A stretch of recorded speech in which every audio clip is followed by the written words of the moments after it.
I'm going to begin with what you all know, the result. Um, Greens came in with 40.7%, Matt Goodwin 28.7% for Reform, and the Labour Party third, 25.4%. My own take on it, for what it's worth, at the beginning, and I think everyone saw it, this was a three-horse race. It was Reform that was there to be beaten. And when I wrote about it specifically with polemics in mind. And what I wanted to do was basically take the argument of Sultana, and then after he got off, and said this is what to do, Jeremy Corbyn, and said the main thing to do is to beat Reform. And I simply looked, and it was convenient for my argument at the time, so I didn't investigate further. I looked at the poll of the polls, and Labour Party then was out ahead. But it was obvious that there was going to be substantial tactical voting. That whoever of the Greens or the Labour Party could make the argument that we're best placed to beat Goodwin and Reform, that there would be, how should I put it, a shift of voters to that party. That's my explanation. So Thursday, I didn't get up and say, whoa, what's the result? I didn't think Reform would win. I hadn't been paying close attention to the campaign, but when the Greens won, and by a pretty clear margin, that's my explanation. Now you can interpret that. Obviously, if you're the Greens, this represents a complete change in British politics. I'm very dubious about that. Why? Because a by-election is not the same as a government. A by-election, you can afford, if you're a Labour voter, to go, I think here in Gorton and Denton, we want to beat Reform, therefore I'll vote Greens. In a general election, I think things are very different. And all I would say, to what I think is the premature announcement, I've heard them so many times, the death of the Labour Party, worth noting for what it's worth, is the bookies don't think so. So if you look at the bookies, they've actually gone from their prediction that Reform would be the biggest party, or perhaps even have a parliamentary majority, to it's the Labour Party. So if you've got your 500 quid and you fancy a bet, that's what the bookies are not recommending, but that's what they're saying. Now, I could be wrong. The Labour Party might be finished, but I just doubt it. I would also make the point that although the existing two-party system, the two-party system that I grew up with, in the 50s, 60s, 70s, etc., is frayed, the logic of it is still there. We still operate under first past the post, and the logic of first past the post is the emergence of two big parties. So when I was young, Joe Grimmond, who was the leader of the Liberal Party, famously could get his entire parliamentary fraction into the back of a London taxi. Now, obviously, that's gone. We have a big Liberal Party. Scotland, we've had a complete change. The Labour Party isn't dominant. The Tories aren't dominant. It's the SNP. Wales seem to be going that way. So things can change. And we've certainly, been raising the possibility, not the likelihood, but the possibility of some Reform Tory deal, maybe even a merger. As we speak, if we look at Reform, it's increasingly looking like the Tory party, given how many front bench or ex-front bench defectors there are over to Nigel Farage. And he describes himself, and I think it would be a fair enough description, he's some sort of Thatcherite. So a merger, a pact is quite sensible. Reform itself has warned itself that we are in danger from tactical voting in a general election. And that was the strategy. And I think that is the strategy still of Keir Starmer and the Labour Party, in spite of the departure of Morgan McSweeney. Morgan McSweeney's strategy was talk up reform, scare voters into voting Labour next time round. Present them with a choice. Do you want Nigel Farage, or do you want whoever it is leading the Labour Party? We'll call it Keir Starmer. Do you want that? And most voters, that's the calculation, give them first past the post, would hold their nose and vote Labour. That's their strategy. And I think that still is in operation in spite of Gorton and Denton. Okay. Few other comments. I've mentioned already Sultana. I've already mentioned Jeremy Corbyn. We're going to be dealing with the internal elections in your party in a few minutes. But I would say this, and I'd say this about a lot of the existing left in Britain. We had a lot of comrades welcoming and urging a Green vote in Gorton and Denton. My feeling is that, and maybe this is what's going on in British society, that class consciousness, even at the level of Labourism, maybe that's not just fraying, maybe it's in the process of disappearing. We don't know. Either way, for the left to greet this, this vote, this 40%, as some sort of victory, you should be careful what you're welcoming.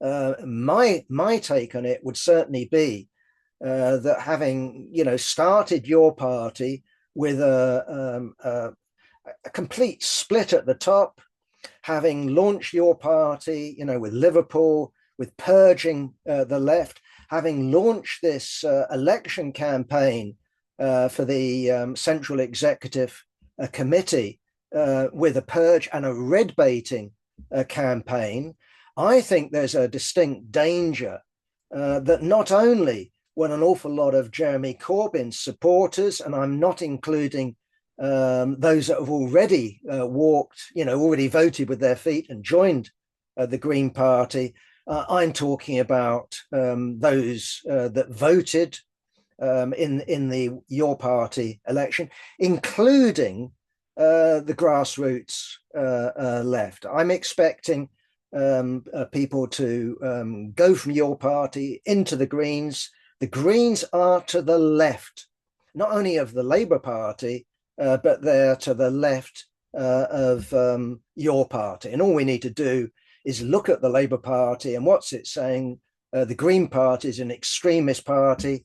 What examples does it give? NATO. Zach Polanski says, I don't think that we want NATO with US leadership. He's a warmonger. He's mad. We want European defense. Drugs.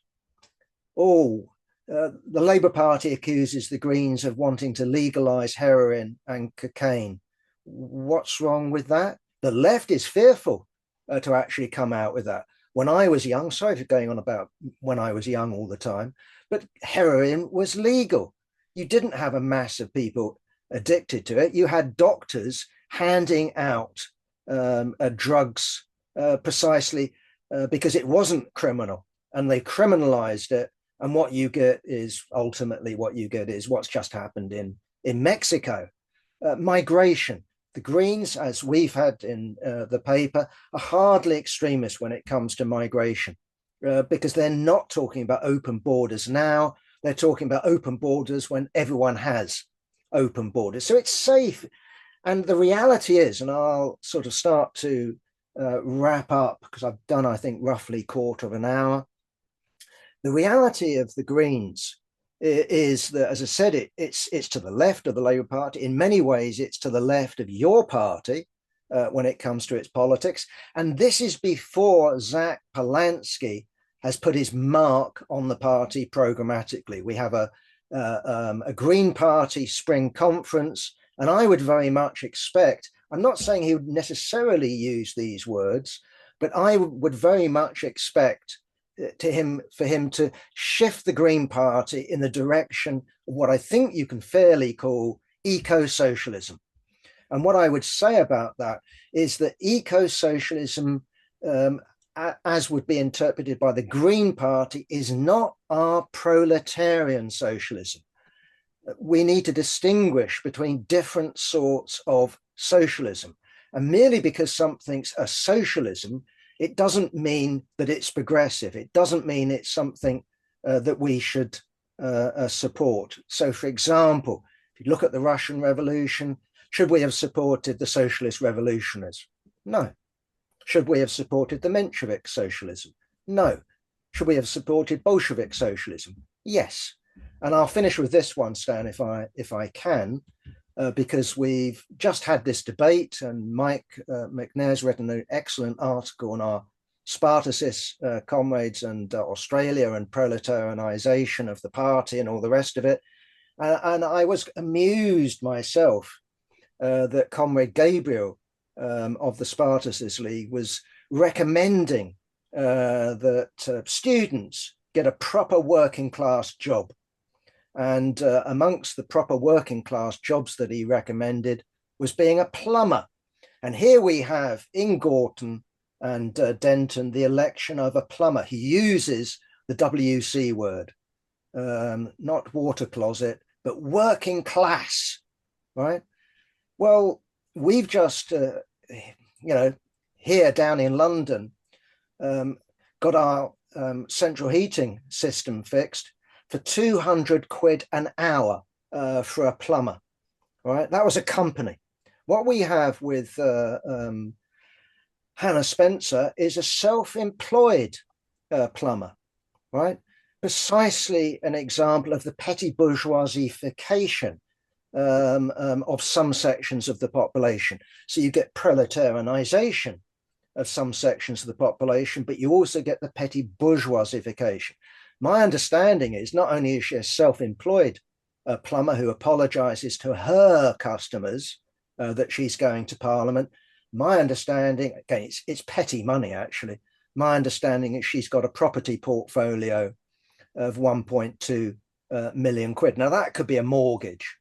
Nonetheless, I think I illustrate the point that what we're dealing with the Greens isn't a matter of sociology. It isn't a matter actually of Hannah Spencer. What we're dealing fundamentally with is a petty bourgeois party, and I mean by that fundamentally its programme and its class spine. That is a petty bourgeois party. Anyway, I'm going to finish there, and after a bit of discussion, we'll have your party and its leadership election. Okay, I've got John Ryan. I'm told John Ryan wants to speak. I can't see his hand. Comrades should put their hand up if they can. If you're ready, John. Yeah. No, John. Good evening, good evening, comrades. Good. Yeah, good. just my 2 points. My twopence worth. First of all, about the Parliament, how many MPs for whoever might be elected in the next Parliament. I mean, I do think we're going to get probably two elections that are going to be very volatile. That sort of time frame. Now, I think what will happen after that is it will settle down again to more recognisable shapes. Now, I don't know what that shape will be, but it'll probably go away from the possibly next two elections when you'll have a much more multicoloured Parliament. But I would argue that that's a statistical thing anyway, that is likely to happen every maybe 70, 80 years, even with the first past the post system. That's likely to happen, avoiding revolutions, of course. On the green thing, I think one of the things that explains itself about how it seems a much more working orientated, broader base at the moment is the fact that if you take younger people and they're affected by the gig economy. Now, the gig economy never affected me in my generation or the previous generation, but when younger people are talking to each other on whatever forum they are, it's the same forum where, they jump around ideas about the environment and stuff like that. And then eventually, they get to know somebody who's in the Green Party, and these conversations go on, and they get down to where their lives are, because the local trade union branch is now irrelevant to that segment of society. Unions are still good, they still do some good things, but to that kind of segment of the labor market, the labor pool, it's kind of irrelevant. It's not the place to go to. And just finally on the thing about being a plumber, what the media got wrong, I think, about it, it wasn't so much that the Green Party now puts up plumbers. What I would say is the thing is that today a plumber wouldn't get a nomination in the Labour Party because they'd be filtered out, because they're just not seen as what you described them as, multifaceted kind of self-managed people. So that's me. Thanks. Okay, I've got Pam. Thank you, John. Pam, your turn. Yeah, just a bit about the Greens. So my council is having to cut £90 million over the next 3 years, and they had a budget setting meeting on Wednesday, and the local trades council organised a lobby to demand no cuts. And the Greens were there, but the Master of Ceremony said, "We're not asking the Greens to speak on this platform because they, unless and until they agree to a no cuts platform." Yeah, so they didn't. Anyway, afterwards, I was at the pub. I was speaking to one of the Green members who I used to work with, who's on the left of the Labour Party.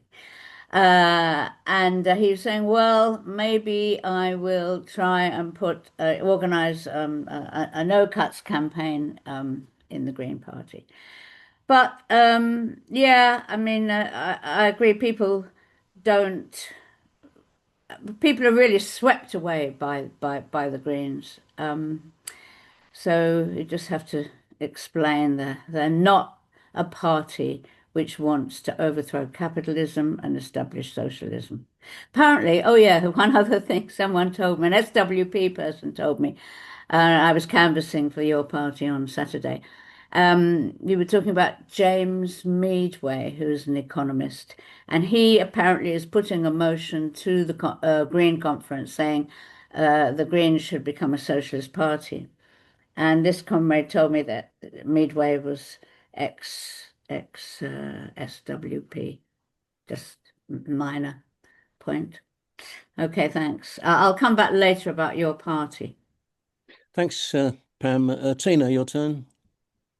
Yeah, just briefly. I mean, James Medway was also Corbyn's advisor. No, John McDonnell's economic advisor, wasn't he? And he's gone quite the way. Yeah, exactly as Jack said. Though, read the Communist Manifesto. There's different versions of socialism that Marx quite rightly critiques. It doesn't make you, call yourself a socialist, and the Green Party could call itself socialist, doesn't mean it is in favor, as you say, of abolishing capitalism, although it might even come out with being critical of capitalism, why not? But it doesn't have the program of the working class needing to get organized as a class to overthrow and replace the ruling class. I think that's the key difference. The petty bourgeoisie has quite a lot to lose. The working class got nothing to lose but its chains. The petty bourgeoisie has got its property portfolio to lose. It's got the plumbing shop to lose, the hairdresser's shop, etc., etc. That does put it in a different position in terms of understanding the need to get rid of the system that is keeping them in quite good standing. It is the working class, the only class that has the real need to get rid of capitalism, and in the sense that it doesn't have those kind of ties to stop it. And I think that's the key difference, and that's worth pointing out. yeah, in terms of the cuts, I think Jack will no doubt get to it. We had a discussion the other day about it. It is a bit. It's true, you know, that Greens do enforce cuts, etc. But is that really the key to identify if somebody is supportable or not? It's sort of become a mantra that's the main thing we should do in councils is oppose cuts, etc., rather than actually using your position on the council to organize the working class to do something useful. And, you know, cuts might happen or not. That's not really the key issue. The key issue is what you use your positions on the council for. If it's to negotiate around this and that and fiddling figures, and which is what, you know, the Socialist Party is doing, where they are in the council leaderships or whatever, when they're in the council. It's like, you know, you fiddle this number and then this, and that means there's no cuts, etc. But, you know, what have you achieved really in terms of strengthening the position of the working class? Fuck all. You know, that's the kind of things we should do if we have a position on the council, is you use that to mobilize the working class, etc. Cuts or no cuts really isn't the point, but of course, the Greens are doing neither. You know, they're imposing cuts and they're not organizing the working class. So that's a double issue. I mean, in Germany, as comrades know, and there's a logic there. The Greens are the most pro-war, the most gung-ho when it comes to supporting Israel, when it comes to fighting for migration controls, etc. You could say, oh, it's totally different. It's not. There is a certain logic there, yes, which is, you know, the petty bourgeois character. Yes, Zach Polanski is posing left, and he does it very well. He does it much better than Corbyn, who actually has a very similar program. Corbyn doesn't believe in revolutionary overthrow of capitalism, does he? He's got a very similar program, not appealing to the petty bourgeoisie, but in a similar way, just tweaking capitalism rather than getting rid of it. So he'll have no problem hanging on to the Greens as a sort of little puppy, take us with you type thing. We'll get to it. Sorry, I'm doing half of my opening now, so I'll stop. Okay, I have some words from Sachin, please. Yeah, not too much. Characterization of the Green Party, petty bourgeois party. It's interesting, though, how then this organization, as Jack has characterized, is also to the left of the mainstay of the Your Party, which, you know, as opposed to internal groupings, and also to the left of the Labour Party. And in some ways, they perhaps have got less to lose by the left pondering, but they have also, you know, they can, this is a moment of opportunity for them with perhaps in Parliament, there's going to be some changes happening down the line. One of the things, and I think definitely Tina alluded to this, of looking at the Greens general as a phenomena and across Europe, and their coalition bed partners, questionable ones.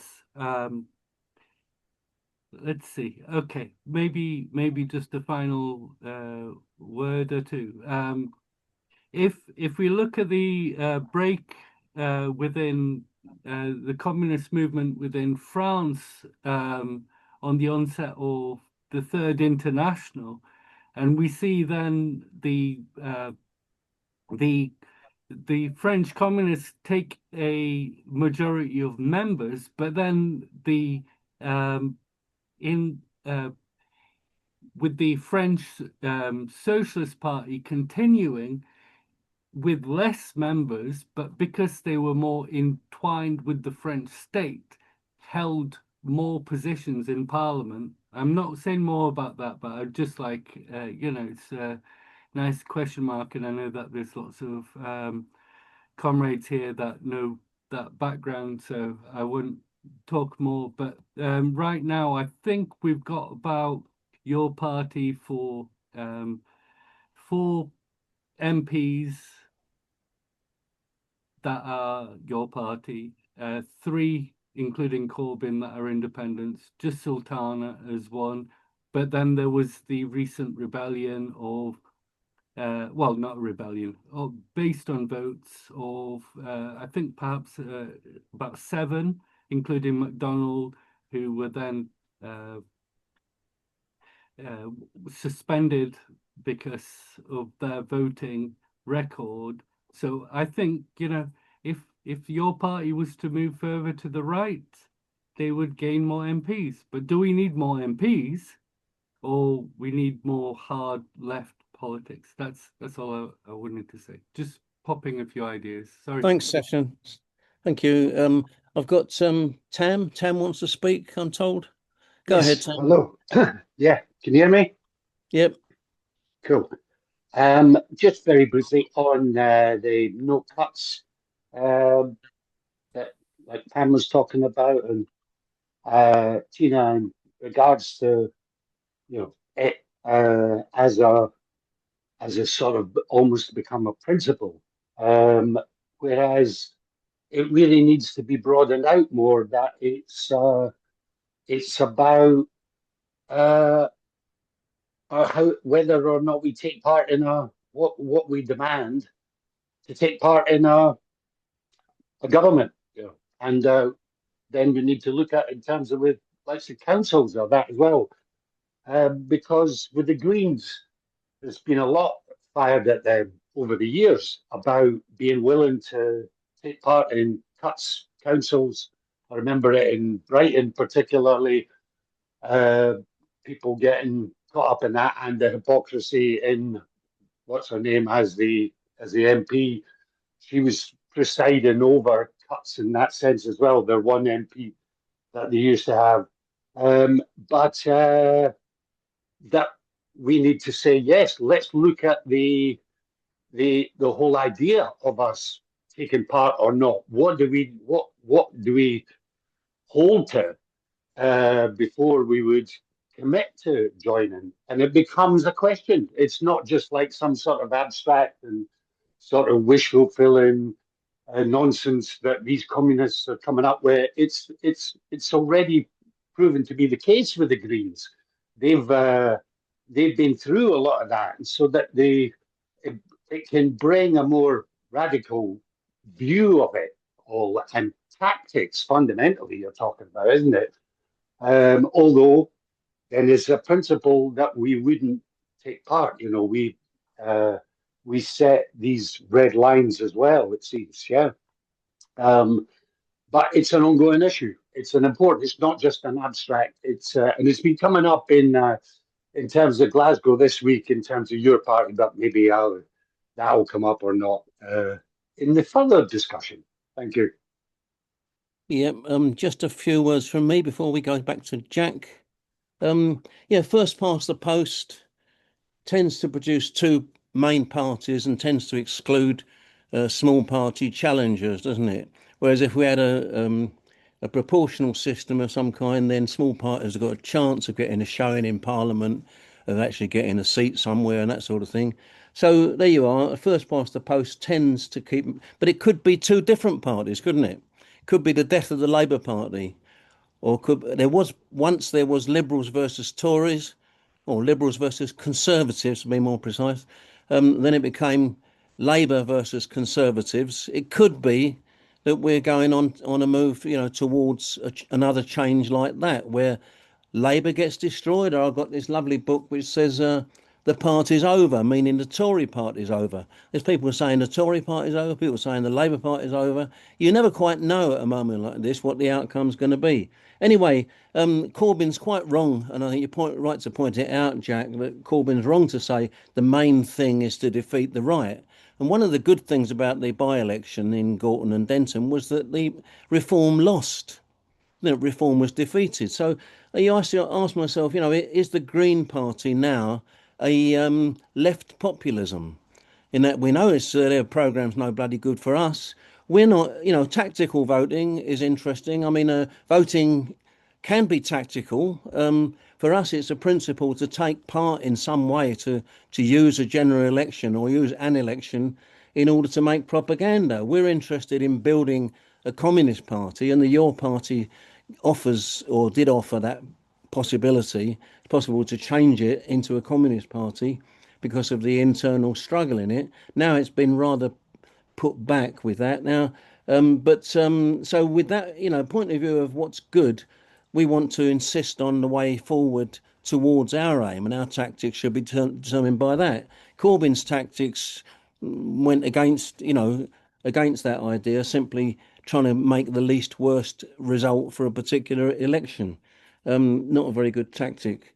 Not a tactic that we like anyway. So is it left populism? And what else I want to say?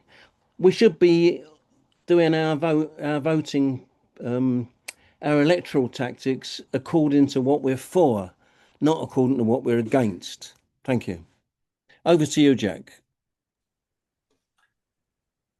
Well, I wouldn't make that into a principle. You're saying it's tactics. To me, it's a concrete situation. You analyze things concretely, and what you do is not rule anything out, and you don't necessarily then rule everything in. I mean, just as an example, if you take our jolly old Bolsheviks, when it came to the Curia elections, each class had its own particular electorate. The Bolsheviks could say, look, the principle is first round, stand Bolshevik candidates. Second round, if the Bolsheviks have been eliminated, then they said, well, if it's a choice between Mensheviks and SRs, choose Mensheviks. If it's the SRs versus the cadets, choose the Mensheviks. If it's the cadets versus the Black Hundreds, choose the cadets. I think that's perfectly legitimate. But the key question, as Stan was saying, is to use elections, as a weapon, as a forum of class struggle. That's, from our point of view, not absolute, but it's a jolly good idea until you get to a sort of revolutionary crisis. And even then, it might be advisable. Okay, I noticed some couple of things on chat. I mean, comrades, you do talk a load of shit sometimes, I have to say.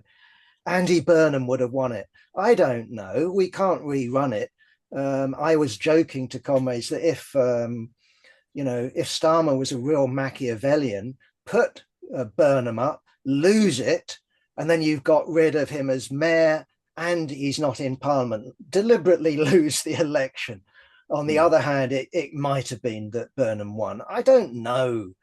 No one knows. I think all of this stuff, of course, you're going to get that from, how should I put it, the left of the right of the Labour Party. So Burnham's going to be saying it, Angela Rayner will be saying it, but no one knows this, do they? It doesn't matter, actually, from our point of view. As I said, my angle was, I think there'll be tactical voting, and any party that sort of puts its nose ahead, the tendency would be people would back that party. So my calculation was, if reform was on 30%, I didn't see it growing. The Tory party had disappeared in terms of opinion polls in Gorton. It's precisely going to be Lib Dems, it's going to be Greens, it's going to be Labour Party, it's going to be whatever, and they're going to back whatever candidate can beat reform. And that's that's what we've seen. I've also been told, I was reading, Jack Conrad supports cuts. What a load of, again, shite. Oh yeah, I really do support cuts. No, the argument that we're making is you shouldn't treat cuts as a shibboleth, which is what Spew is doing. You go around demanding everyone, you mustn't possibly carry out cuts. Or look, the reality is that what we're dealing with is a highly centralized political system with very little local democracy, of where councillors basically have to carry out their statutory duty. If they don't, you get a commissioner in who will do it. Okay, that's the reality of where we live. Now, I'm just making the argument, how about this, comrades, that as an individual or even as a trade union negotiator, I might be in the situation where we have to take a pay cut. I know in the general strike, the slogan, wasn't it, of the right-wing president of the Mine Workers Federation, I think he was called Smith, was not, was it Nout? I think he came from Yorkshire or someone like that, but not a penny off the day, not a penny off the pay. Well, they ended up being beaten. And so what should you do? Refuse to accept wages? I'm not going to do that job. Well, fair enough, then starve. What are you going to do if you're a wage slave? So sometimes you have to accept a pay cut because you've been thrown back and you're going to organize to come back. Anyone who says you ain't going to do that is an idiot. So as someone on a pension, for example, I'm on a state pension, and maybe the government comes along and says, oh, we're going to get rid of the triple lock. And indeed, it's pension. It's old gits like you, Conrad, that are holding the economy back, and we're going to cut your pension. What am I meant to do then? So I'm not taking that pension. I'm going to show them. I'm going to put myself out on the street and die. Well, that will show them, won't it? To me, that's, everyone knows Monty Python and Life of Brian, and we stab it. Okay, well, if you want to do that, carry on, right? My other version of local government is, okay, the budget's been cut. There you are. We can get a communist majority here, there, or somewhere else, and we do the equivalent. I know Britain's system isn't like this, but we do the equivalent of the communist socialist government in Saxony that came to power, or office, call it whatever you were, and starts handing out the guns of the local police force ready for the uprising. Oh, is that wrong? Because we didn't have a no cuts budget. This is just bollocks. I'm sorry. This is childish approach to politics, not serious approach to politics. So yes, spew, right, stands as a principle for no cuts, except when it comes to Liverpool, right? They get their money from Thatcher to buy them off, right? Stupid. So instead of fighting with the miners, they wait, and then Thatcher goes for them, and they start handing out redundancy notices. And everyone knows Neil Kinnock's speech, a Labour council. Okay, so that's just childish. Yeah, interesting about Medway. I could believe that he would win his resolution, green socialism or some other crap like that. Yeah, okay. And Tina makes an excellent point. I mean, I remember communists often have short memory. Sometimes it suits. But I do remember, I can't remember the name of the leader, Tina, but there's two leaders of the Green, they're called the Green Party in Germany, but whatever the woman's name was, she became the darling of the left in Germany and internationally. And I was told, oh, the Greens in Germany are wonderful, wonderful. And isn't it great? And what hope? And yes, Tina says, these people then turn into the most pro-imperialist, pro-Zionist, warmongering party in the traffic light coalition. And I can believe that. I'm not trying to cast aspersions, but I can believe that of a Zach Polanski who says, I won't go into government with Keir Starmer, but someone else leading the Labour Party. So, someone says, we've urged people to vote the Labour Party. Yes, we did. It's a bourgeois party, right? It's not a petty bourgeois party. Its politics are bourgeois, right? The Greens are petty bourgeois in terms of their politics. The candidate in Gorton and Denton was a bourgeois politician, comrades, right? Not even a trade union politician, straightforward imperialist politician. Yes, we called for a vote for Labour. Why? Right? Because what was the choice? Well, you could vote petty bourgeois, or you could vote with John Smithy for the pro-Zionist, pro-Ukraine Communist League. Well, if you want to do that, fair enough. We have a strategy as regards the Labour Party, and that's how we justify it. And that was my argument in the article I published in the Weekly Worker, where I dealt with the question of tactical voting.